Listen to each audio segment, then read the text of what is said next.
Hmm. Yəni bəzi işlər var, həqiqətən e, istedaddan asılıdır. Yəni insan doğuşdan onu gətirir. Bir qüvvə olaraq gizil ya da potansiyel olaraq türkçəsi olur gizil. Gizil yəni potansiyel, bir qüvvə. Bu bir qüvvə istedadı insan doğuşdan gətirir və onu bilfeyle dönüştürür yaşamı boyunca. Məsələn, bir insanda rəssamlıq yeteneği olmazsa, qabiliyyəti olmazsa, rəssamlıq məktəbində oxumaqla rəssam olmaz. Rəssamların tarixini, rəssamlığın arkasında duran nəzəri görüşləri falan öyrənə bilər. Amma onların rəssamlıqla içten içe ilişkisi yoktur ki. Dışsal bir ilişkidir, ilintidir. Aynı şekilde biri müzisyen, doğuştan musiki kabiliyeti olmasa, musiki oxumaqla müzisyen olmaz. O kadar musiqiden tədris olan insan, tərxis olan insanlar vardılar. Çoğunu biz tanımırıq. Ama musiqinin tekniğini bilirlər. Adları, sanları musiki sənətində, hünərində yoxdur. Mesela Şəhriyar deyir ki, şair olmazsa anan doğmasa şair. Düz deyir. Şair olmaq da bir qüvvə, bir qabiliyyətdir. Amma doğuşdan gətirilən yetenekler, qabiliyyətlər yeterli değildir. Yeterli değildir. Nedir? Altyapıdır. Onu biz sosyal hayatımızda içimizdeki istedadı imkan olarsa şükufa edərik, yetişdirərik, parladar, çiçəkləndirərik. İmkan olmazsa ne olar? İçimizdə xəfa olar və o istedad, o enerji bizim içimizdə xəstəliyə təbdil olar. Bizi naxoş edə bilər bəzi insanları. Məsələn, məvadlı müxəddərə sevk edə bilər, içkiyə falan. Niyə? Çünki adam öz yerində olmur və yer tapa bilmir yaşamağa. Çünki bu dünyaya gəlişin bir hədəfi və bir də bir misyonu vardır. O sosyal inqilabı misyonları demirəm ha, yaşam fəlsəfəsi baxımından. Məsələn, birinin içərisində bir yetenek vardırsa, camiə onun, o fərdin yeteneğinin şükufa olması qarşısında sürəkli, peydərpey, əngəl yaradır, oluşturursa, o iki tərəfdən əzilir. Bir dış tərəfdən əzilir, camiə əzir onu, istibdad əzir. Ya da onun içinde mevcut olan o istedat ki var, o istedada zidd olan bir yönetim şəkli, bir ideoloji hakimiyyətdədir. Onun realizasyonuna imkan vermir. İmkan verməyəndə bir xaricdən əzilir, təhqir olunur istedadından dolayı. Bir tərəfdən də bu istedadınla baş edə bilmir. Bunu harda həyata geçirsin? Ne doğru dürüst bir elmi, ictimai status kazanabilir, ne iqtisadi cəhətdən özünü necə deyirlər, tutabilir. Niye? Çünkü o istedadını real bəzi insanlar ki, fitrən istedadları var, o istedadlarını realize ederek, gizillikdən edimsəlliyə, edimə çevirərək, yəni qüvvədən bilfeyle təbdil ederek o para da kazanmalıdır, xoşbəxt olmalıdır. Bu şekilde insanın istedadı, yeteneği o camiədə parlar, o camiəni de temsil eder. Çünkü milleti kim temsil eder? Millet diye bir şey var mı? Hani mesela vardırsa diyelim ki 100 yıl bundan qabaq biz öyle bir tane millet deyirik də, bu millet var imiş. Milleti temsil eden şəxsiyyətlərdir. Dəyişik sahələrdə yetişən şəxsiyyətlər. Məsələn, ədəbiyyatda, fəlsəfədə, memarlıqda, rəssamlıqda, musiqidə, şeirdə, romanda millət bunlardır. Bunlar tarix üçün 100 illər, 1000 illər və hətta əbədiyyət üçün qalırlar. Geri qalanlar millətin xam maddəsidir. Tudey mərdum, xalq kütləsi. Onlar gərəksiz deyillər. Ha? Bu onları aşağılamaq deyil. Hər bir canlının yaşamaq haqqı var. Amma toplumsallaşma, yəni ərdəmli, fəzilətli bir bireylərin yetişməsində o istedadlar şükufa olmalıdır.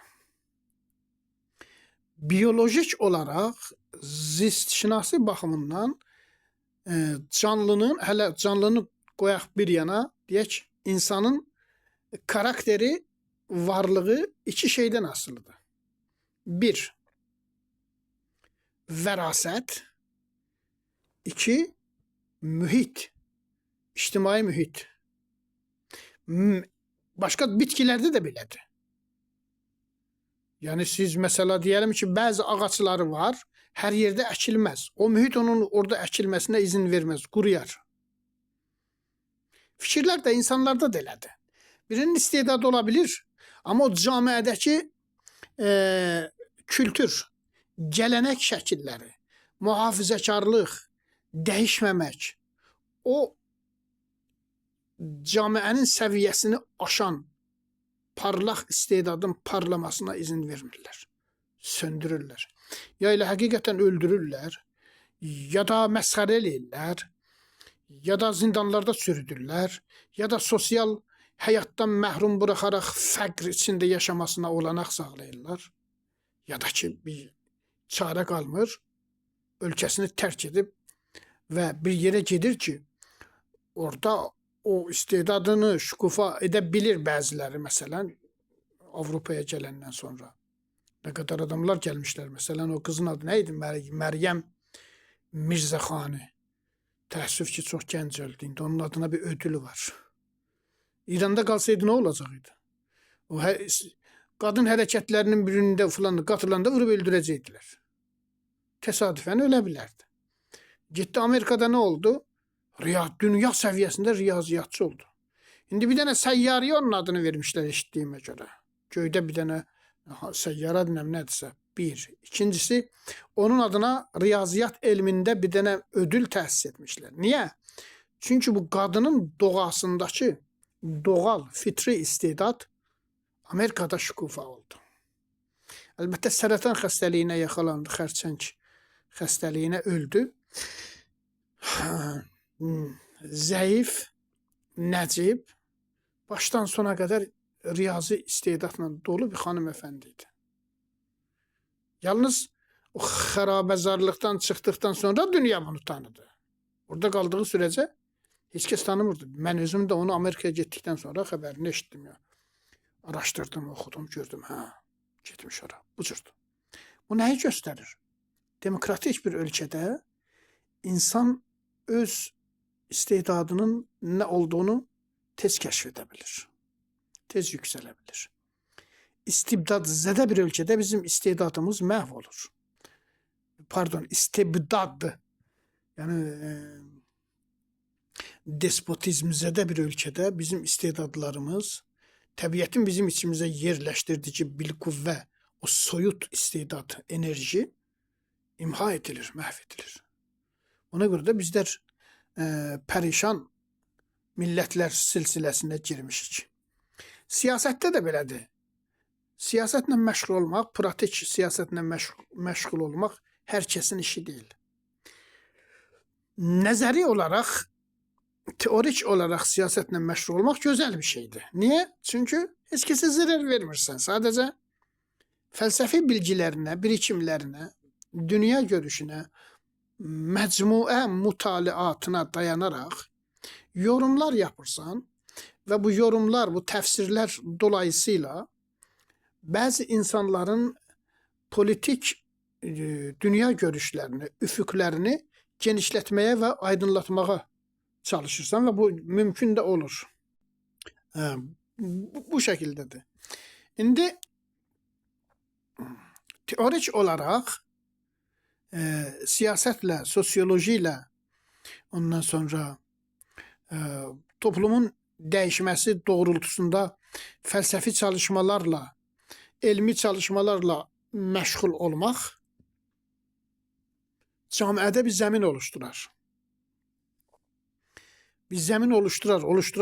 Sonra o məcmuə fəaliyyətlərin içərisindən güclü şəxsiyyətlər yetişə bilər.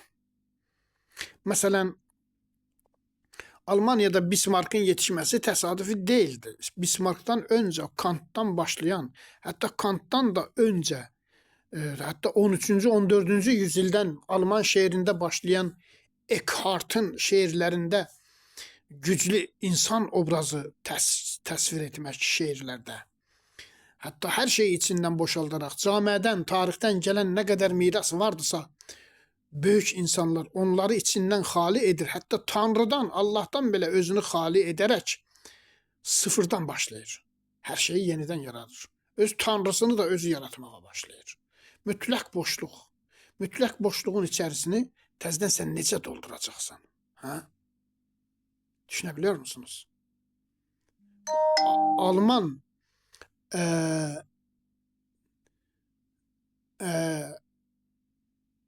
gələnəyində bu elə üst insan sadəcə Friedrich Nietzsche ilə bağlı bir söyləm deyildir.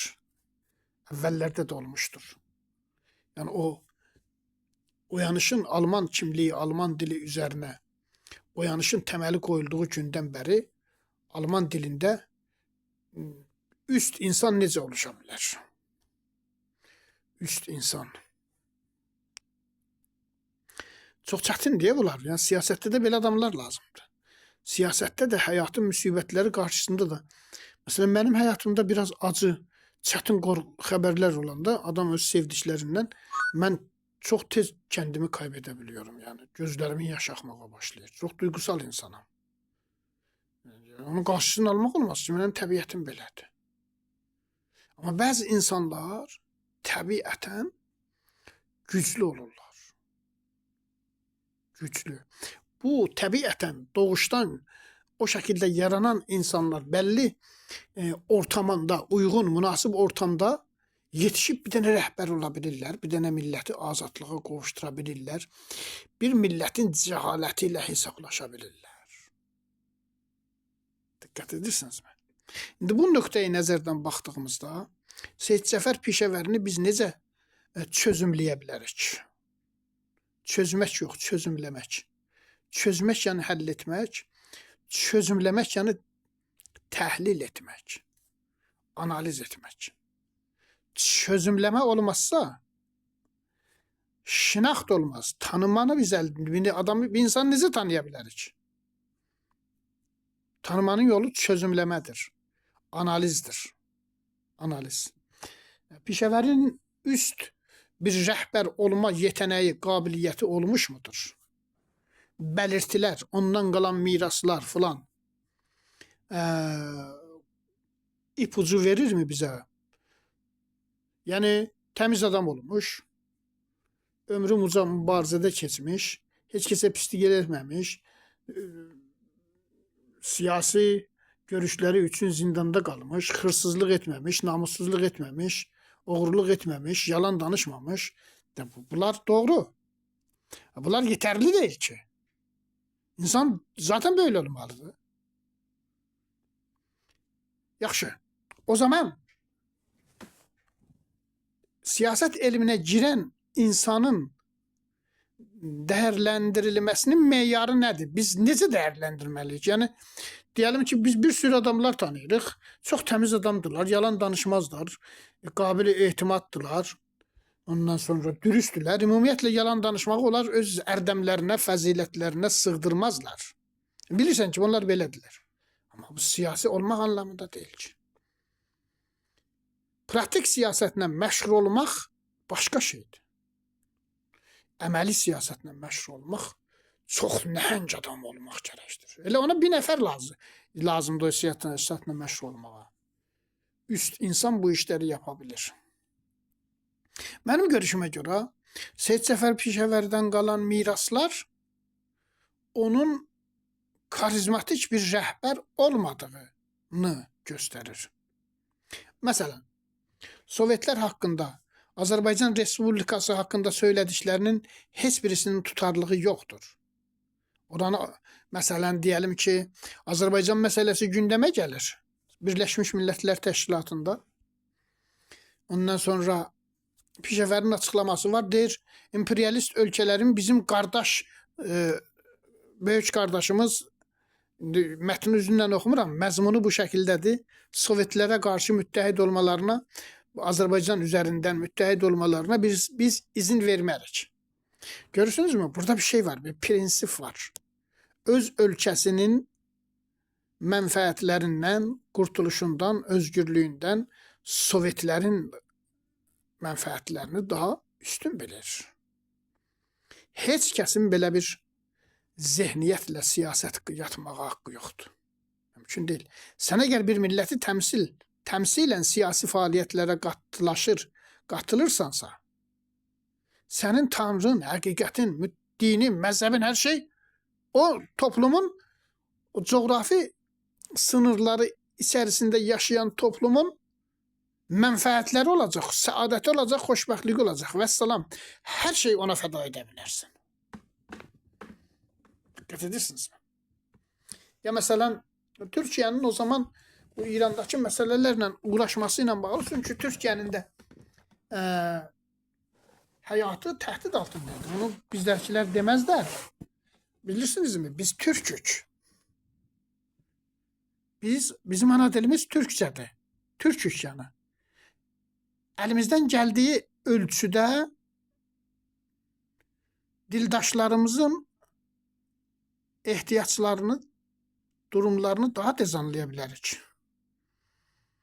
Məsələn, mən Hindistan mənfəətləri nədir? Hindistana mən necə xidmət edə bilərəm? Bilmirəm, dillərini bilmirəm. Ya Pakistana, ya məsələn, hansı dilini bilmədiyim bir ölkəyə. Təbiətin qanunu belədir. Bir dildə danışanlar tez anlaşarlar. Çünki ortada bizi bir araya gətirən bir dənə amil var. Bir faktor var. O da dildir, ana dilidir. Bu dil olmayandan sonra heç bir şey yoxdur. Hər şey dildir. Dildir. Məsələn, fəlsəfədə o əski çağdan bəri dil insan və varlıq arasında tək aracdır. Ya məsələn, ən son Martin Heideggerin dediyi dil varlığın evidir. Biz dilin üzərindən hər şeyi yapa bilirik.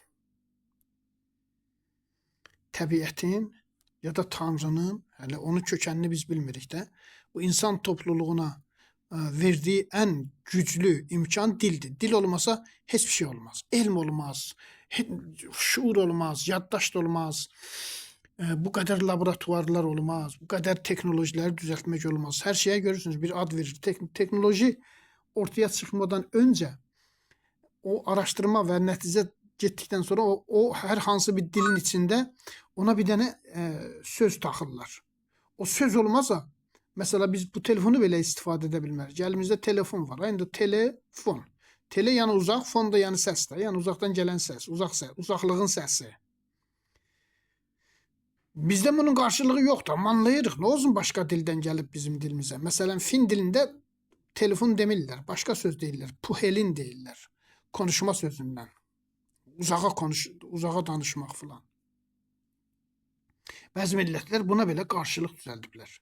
Yəni hər şeyi biz anlamaq ya da ondan yararlanmaq istəyiriksə, insan türü olaraq ona bildiyimiz dilin içində biz bir ad verməliyik.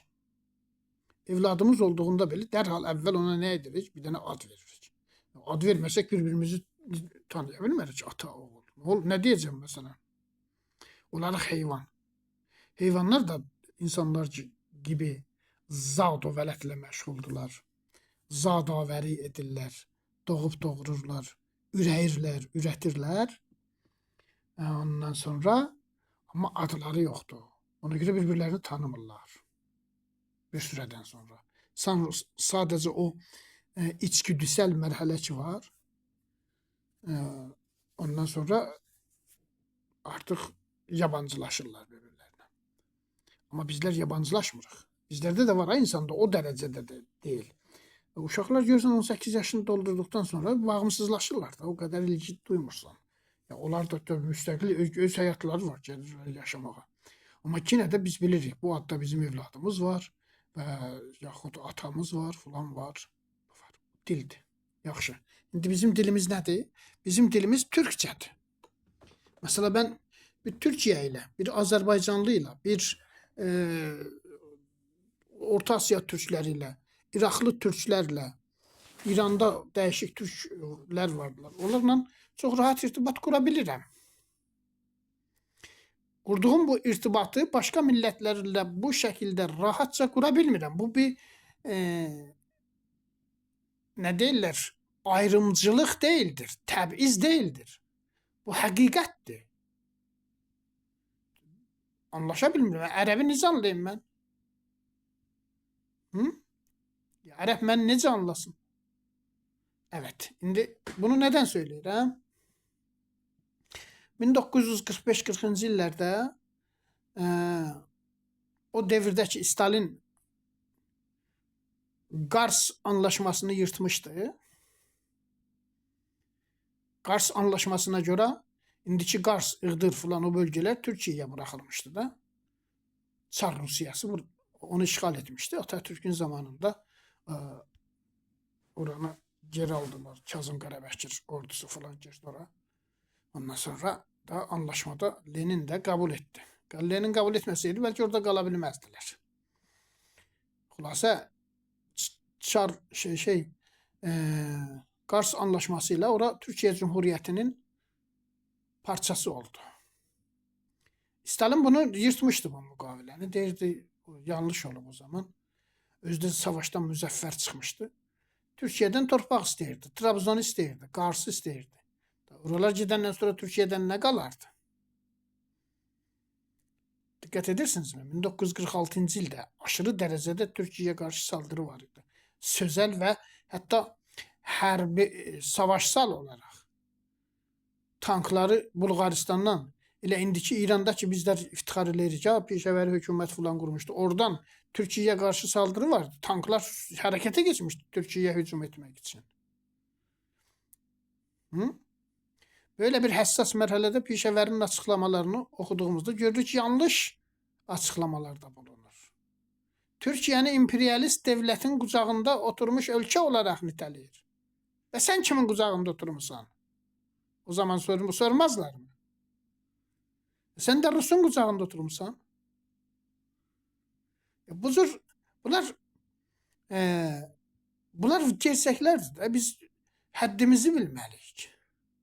Yani bir tane bir yerde biz özümüze bir Türk kimliği təhsis edəcəyik deyə başka Türk ölkəsini tarixdən silməliyik. Rus'un qucağına bırakmalıyıq. Bunlar yanlışdır. Ona göre de o zaman Türkiye bu hərəkətə dəstək vermirdi.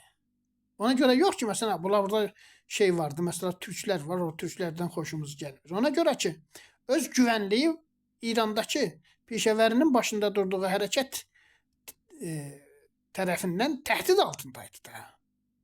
Rus oradan çıxmasaydı, peşəvəri hökuməti orada qalsaydı, sizə mən maraqlı bir şey söyleyeyim. O fədailer var idi ha. Fədailəri göndərəcəkdi o tərəfdəki o Azərbaycan Cumhuriyyətinin əskərləri falan ki bu İranın kuzeyində yerləşmişdirlər Türkiyə hücuma keçmək üçün. Onlarla beraber gedib Türkiyəni işğal etməkdə Stalinin əmrində olacaqdılar da. Necə olmalıydı? Süreci doğru anlamaq lazım. Süreç buydu. Yani sen etiraz etmək qabiliyyətin yoxdur. Ruznamələrində hər tərəfdə Stalin toplantılarına baxırsınız, Stalinin şəkli yuxarıdadır. Əskəri də göndərəcəydin ora. 30.000 ordu ki vardı adında qoymuşlar, qızılbaşlar, fədailər. Bunların hamısını Stalin göndərəcəkdi Türkiyə savaşına. Bunlar həqiqətdir. Amma öyle olmadı. Çünkü kovaladılar, çıkarttılar Ruslar oradan. Ondan sonra bizim cemaatımızın paradigması ve rəhbəri olmadığı için. Çünkü rəhbər o demək deyil ki, sən bir şeye bağlı qaldın, elə bağlı qalasın. Xeyr. Süleyman Demirel'in güzel bir sözü var. Deyir 24 saat siyaset dünyasında uzun bir ömürdür. Güclü bir siyasetçi. Elə 24 saatin içinde görərdi ki, çarx tərsinə fırlanır. Tez Rusların kontrolündən çıxıb gedərdim, sığınardım Savalan dağına. Ordumla bir yerdə. Zaten görürsən Rusları çıxardacaqlar. Təzədən geri gələrdin. Bax görürsünüz o Əfqanistanda o Talibana qarşı silah qaldırıb dağlara çəkilib mübarizə aparıb.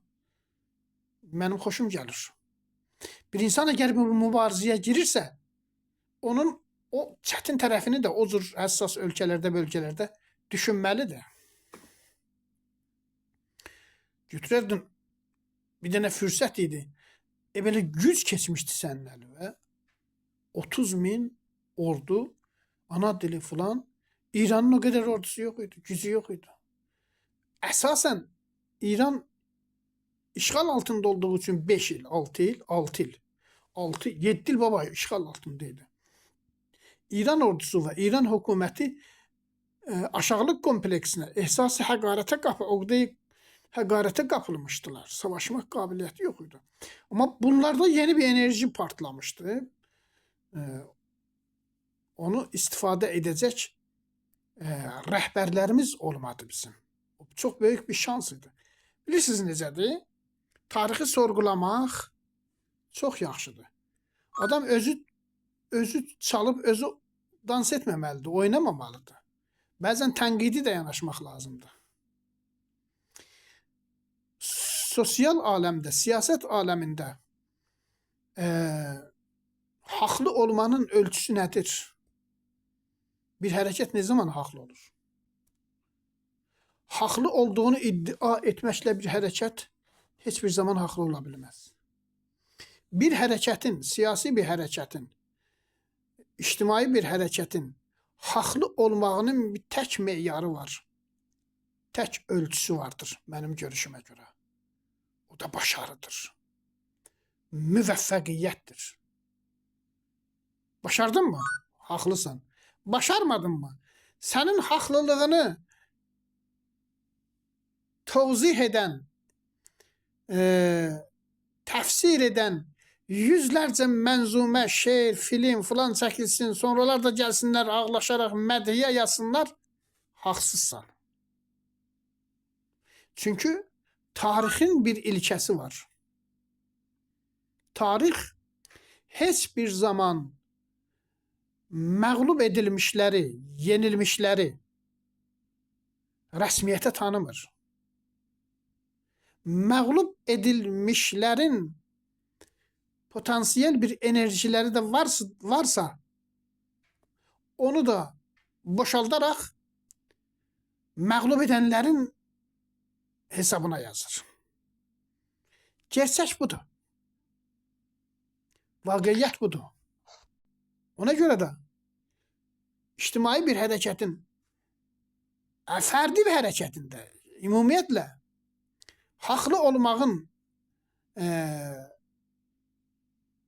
meyarı, ölçüsü nədir? Başarıdır, müvəffəqiyyətdir.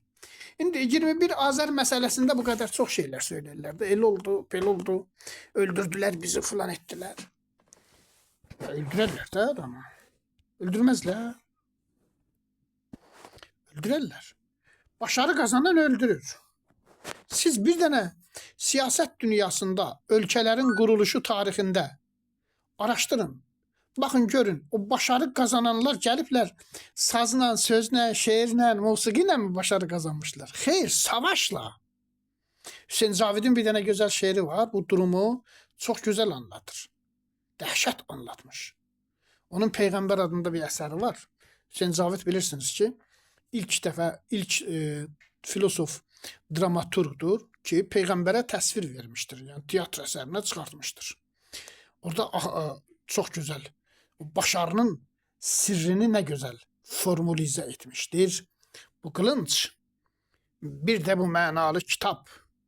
İşte kafi sizə yox başqa xitab. Açacaqdır bu kitab el gözünü, siləcəkdir bu qılıç zulm izini, hak vətən, zövq, səadət, cənnət hep kılınç kölgəsi altında. Evet. Çok doğru bir düşüncedir bu. Kılınç burada sadece bu kesici kılıncı demir. Kudreti deyir. Kitap da bir tane yazılı bir eseri demir. O toplumun, kılınç burada toplumun hərbi, iktisadi, teknolojik gücünü temsil ederken özünü müdafiə üçün. Kitab ise onun intellektual, mənəvi birikimlerini temsil eden bir kavramdır. Yani maddi ve manevi olarak bir toplum yükselişe, ondan sonra tarihte özüne yer açmağa hazır değildirse, bu bağlamda hazır olan onu məğlub edecektir. Kılıncı da elinden alacaktır. Kitaplarını da yandıracaktır ve siz de gelip şiir yazacaksınız ki, Cəllad, senin yandırdığın qalaq-qalaq kitaplar yandırarlar da. Güçlü olmak lazımdır. Güçlü. Şimdi burada bu meselenin sosyolojisini analiz edirik də. Seyid Cəfər Pişəvəri məsələsini aslında bunun üzerinde bir çox danışmalıyıq. Ne kadar çok danışsaq, bazı sirlər danışa-danışa kendiliğinden ortaya çıxar. Şeyin bir tane kavramı var. Friedrich Nietzsche'nin bir kavramı var. Ressentiment adında. Ki onun üzerine sonra Max Scheler bir tane kitap yazmış. Kitabın adı Ressentiment'ti. Ressentiment Scheler yazır ki Fransızca bir kavramdır. Biz bunu dilimizden çıkartmak, Almanca bir kavram, bir sözcük tapıp onun yerine yerleştirmeye çalıştık. Ancak Almanca'da tapabilmedik öyle bir söz. Tapabilmediğimiz için artık bu Alman dilinde bunu istifade etmek alışkanlığına girdik. Kabul ettik. Ressentiment nedir? Gizlin öfke. Gizlin öfke. Bunu mesela Friedrich Nietzsche deyir, bu ressentiment yani gizlin nifret, gizlin öfke kölelere xas bir, zayıflara xas bir durumdur. Yani ne demekti? Yani mesela karşı tarafı siz güçlü görürsünüz ama dersiniz ki o güc məndə olurdu. Onda olmurdu. Zayıfsınız. Səsinizi de çıkartabilirsiniz. Zayıfsınız, öldürüleceksiniz, imha edileceksiniz. Özünüz hakkınızda mübalağalı şeyler danışırsınız. Ve dersiniz biz böyle değildik. Bu bizi belirleyir. Derler de bu dünya, hele siyaset dünyası elə belədir. Millətlər dünyası bu şəkildədir. Kölələr əxlaqı olaraq nitələyir onu. Və bəzi millətləri də deyirlər ki, zəif millətlər elə bu cürdülər. Məsələn, kölənin üsyan etmək haqqı olmaz, öldürüləcək işgəncələr altında. Ondan sonra dilə gətirə bilməz, əfəndisinin qırbacları altında, şallaqları altında inləyəcək. Ya da məsələn, ağır işlərə qoşulacaqdır. Ona görə də bütün bu dilə gətirəməzlik, başqaldıramazlıq hepsi toplanıyor bir yere, insanın içerisinde öfkeye dönüşür. Öfke. Öfke kötü bir şey değil ha. Ama o ters tarafı da olmalıdır. Onun bir ideya, sevgi tarafı da olmalıdır. Yani o kuşun kanadı kimi. Kuşun 2 tane kanadı olduğu için uçur. İnsan tabii ki onun güvenliğini, ailesini, maddi hayatını, manevi hayatını tehlikeye sokan sisteme, adama ya da mesela bir mecmuaya, gruba sevgi gösterebilmezsin ki. Ona nefret edeceksin de. Orada sevgi göstereceğin bir şey yoktu. Ama neden? Bu öfkenin, bilincin arkasında duran bilinç nedir? O tarafta bunun, ters tarafında bunu necə təfsir edir, necə açıqlayır? Hı? Yani mesela biz durup indi sadece öfke üretirik ama hiçbir esası olmayan öfke.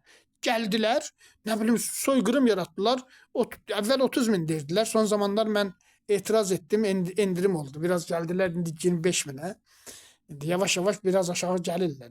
25 bin adam öldürdüler. Bunlar abartıdı. 25 bin adam ölmeyipti.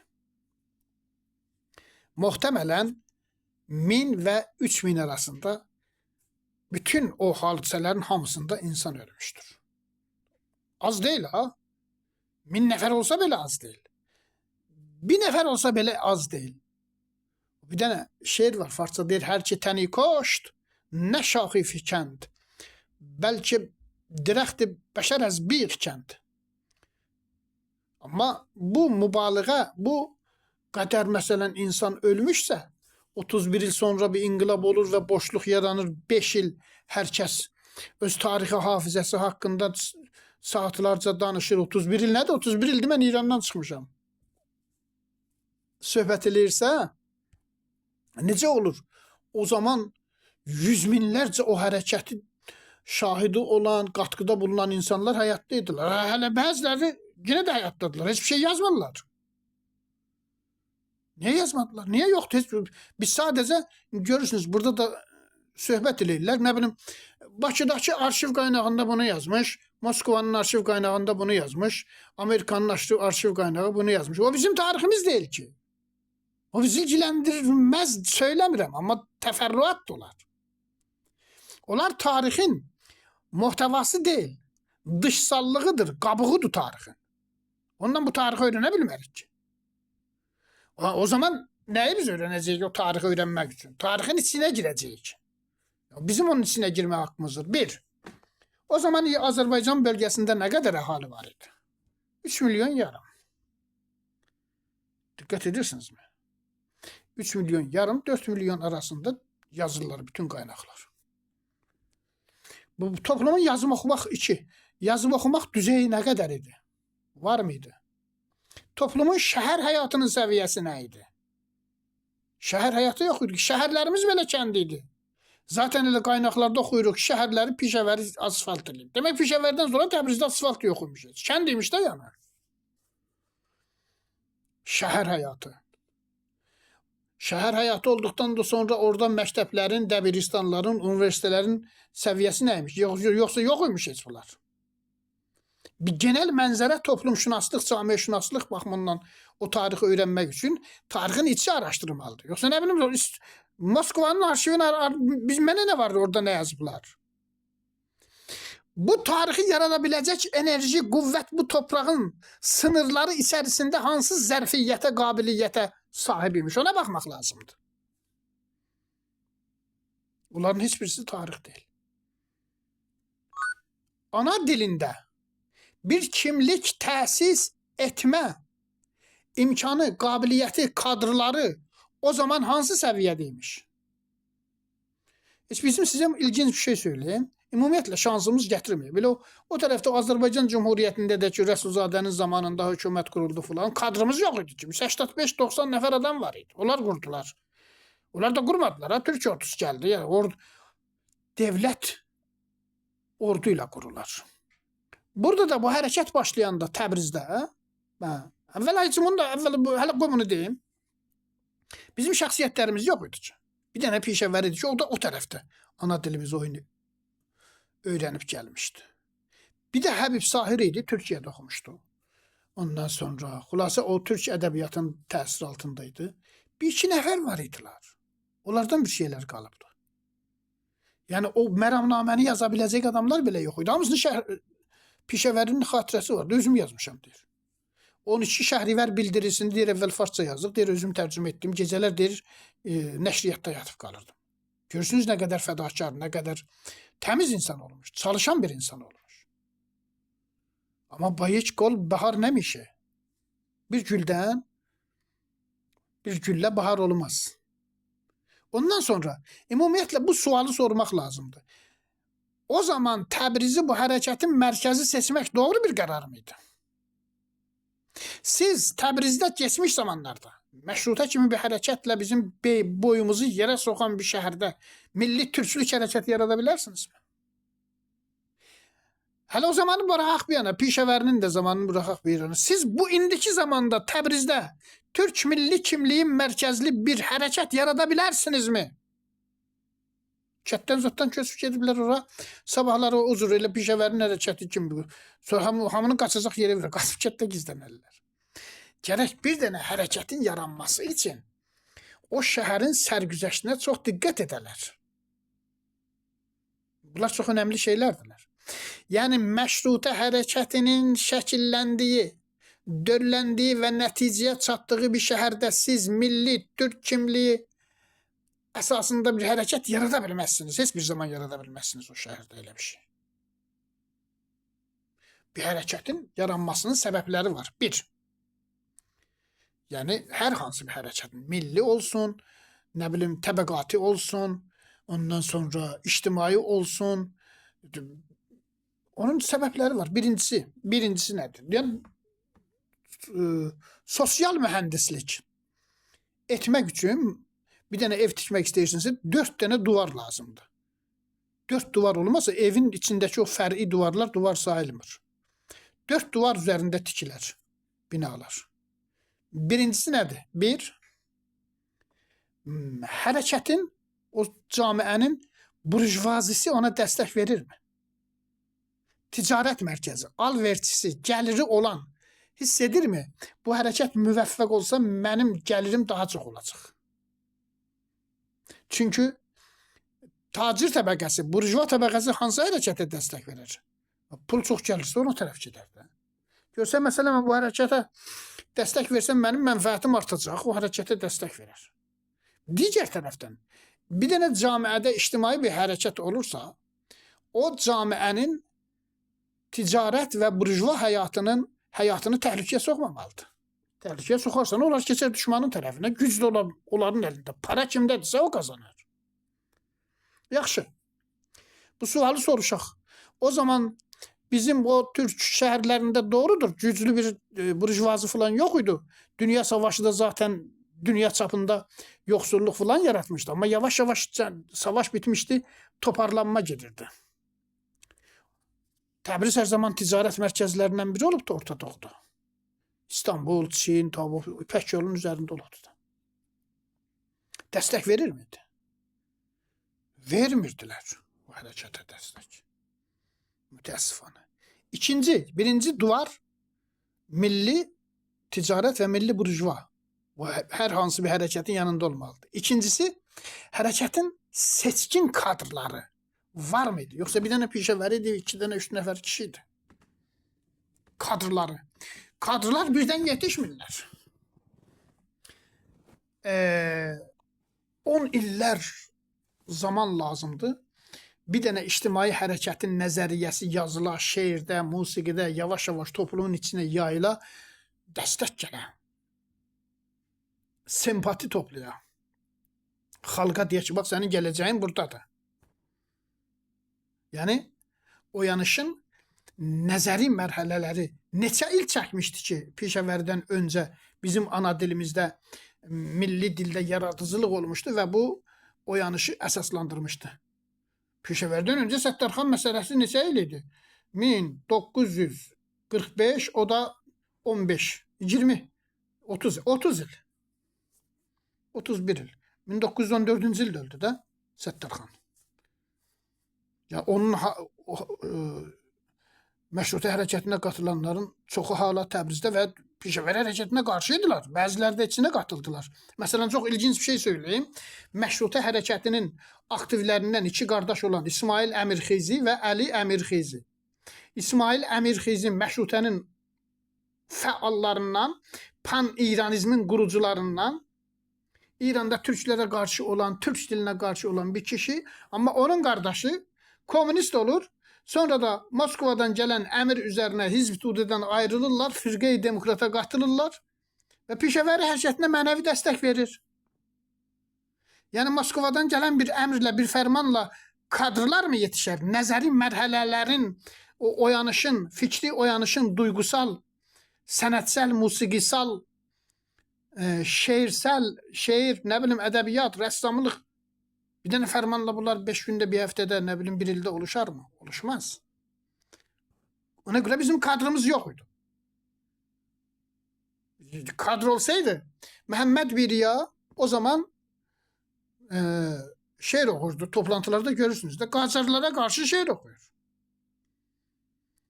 Qacarlar 40 il bundan qabaq gediblər, təzə eşidiblər elə. Bunlar Qacarları yola saldı. Səttarxana şeir oxuyur. O kaseti var, açın oxuyun. Lütfen şeye bakın, YouTube'a. Ve bunlar bilmirmişler öyle. Yani o cav bunları şok etmişmiş. Bizden mesela siz bir etmelisiniz. Bir emir üzerine. Ordusu da Rusların zaten oradaydı. Bir şok yaşanmışdı orada. Evet, bizden çıkıp halka söhbət eləyirlər. Türk xalqına, Türkləri pisləyirlər, Qacarları pisləyirlər.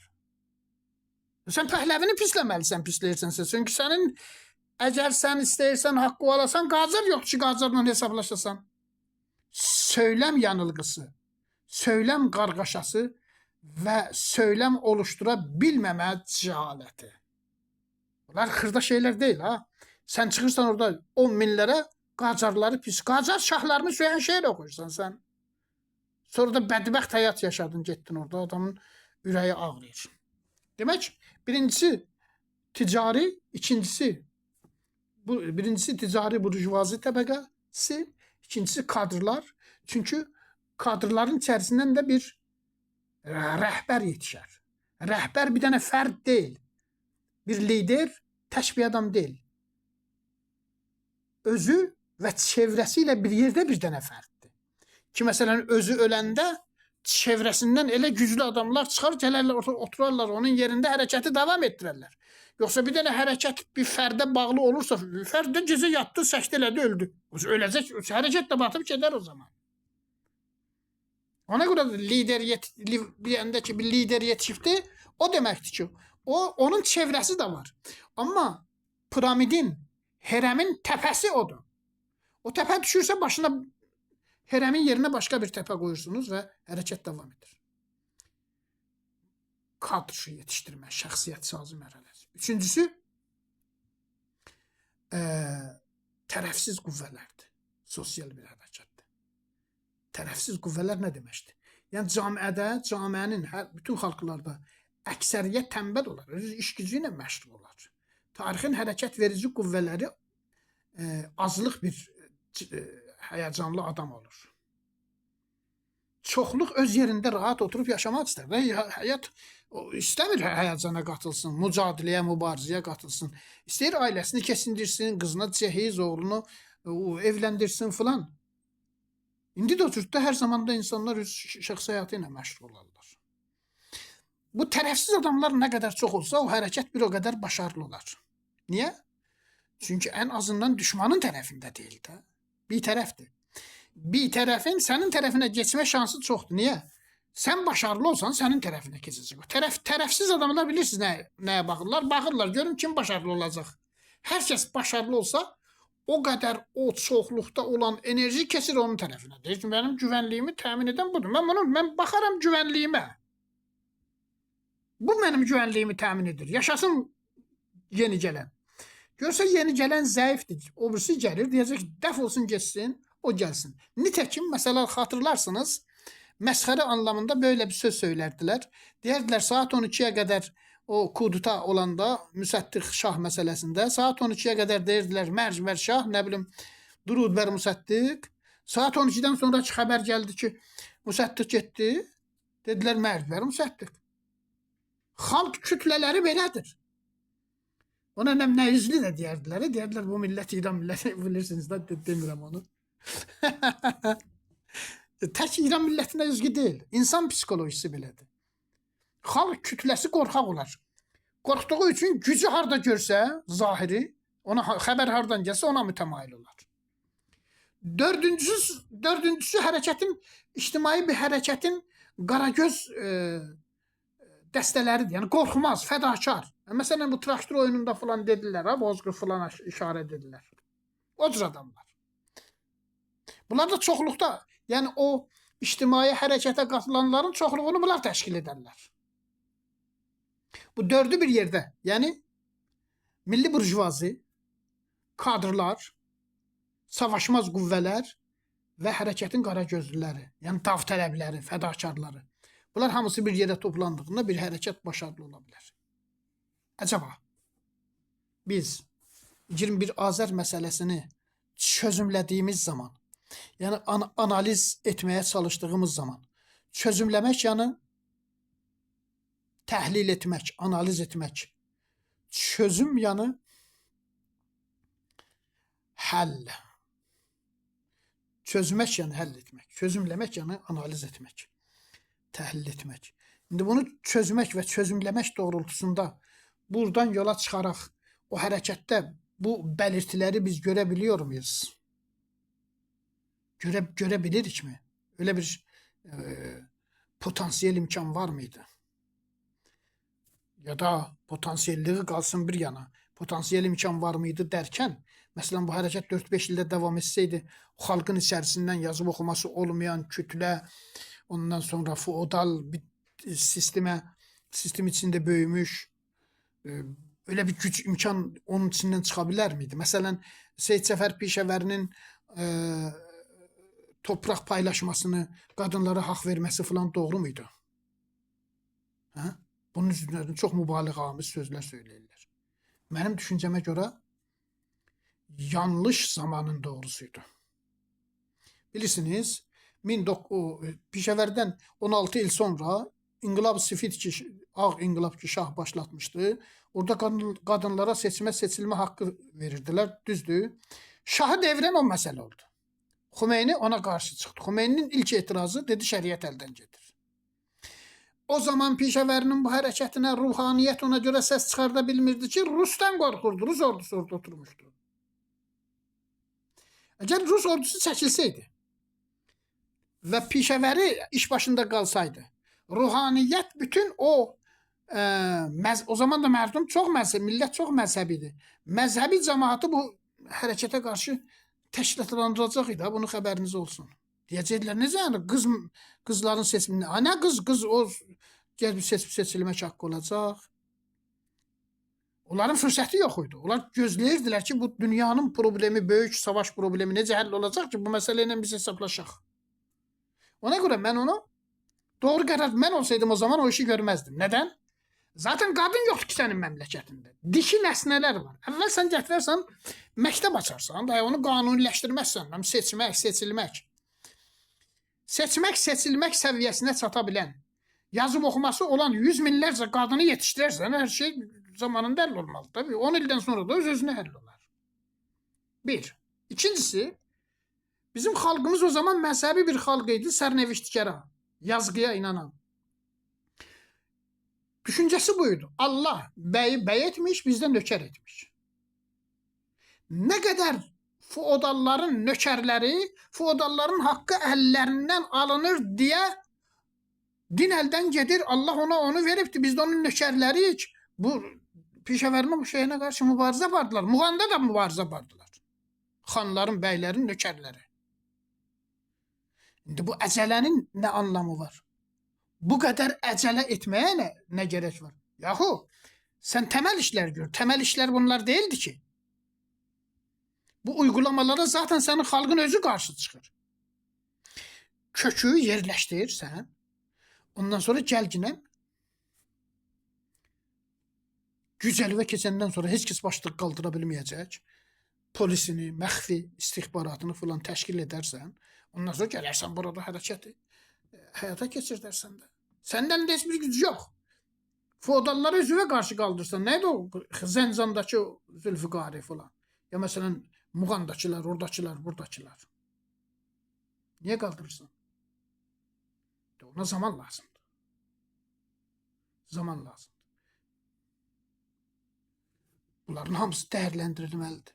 Yoxsa nə bilim, o marksist, komünist adamlar indi gəlirlər, olurlar, məsələn, milli kimliklərini sadəcə bu 21 Azər məsələsi üzərinə odaqlayırlar. 21 Azər məsələsinin nə qədər enerjisi, nə qədər imkanı vardı ki, bunun üzərinə biz bu qədər sərmayə yatıraq, fikri sərmayə yatıraq. Orada da şey var da, nə bilim, işçi sinifinin haqqı, yoxsulların, bəylərin filanın şeyi, bunu elə şeir, o qədər şeir yazmışdılar. İnqilabdan sonra İrandakı inqilab oldu. Pişəvəri ilə bağlı sadəcə bunun üzərində dururdular ki, bunlar gəlibdi, milli hökumət xanlara qan utdurubdu. Xanlara niyə qan utdurursan axı? Ona zaman lazımdır, hövsələ lazımdır, səbir lazımdır. 11 aylıqla iş, 11 ayın içində bu qədər projeləri həyata keçirmək olar. Görürsünüz, hamı gəlib onu danışır. Feodalların tarlalarını şey etdilər, paylaşdılar, falan elədilər. Demirlər ha, əcəba bu doğru olsa da hər doğru olan doğru zamanda yapılmazsa yanlışdır. Hər suxan vaxt diyor, hər nöqtə məkan idarət. Hər sözün öz zamanı, hər nöqtənin öz yeri var. Nöqtəni vergülün yerinə qoysan cümlə yanlış anlaşılacaq.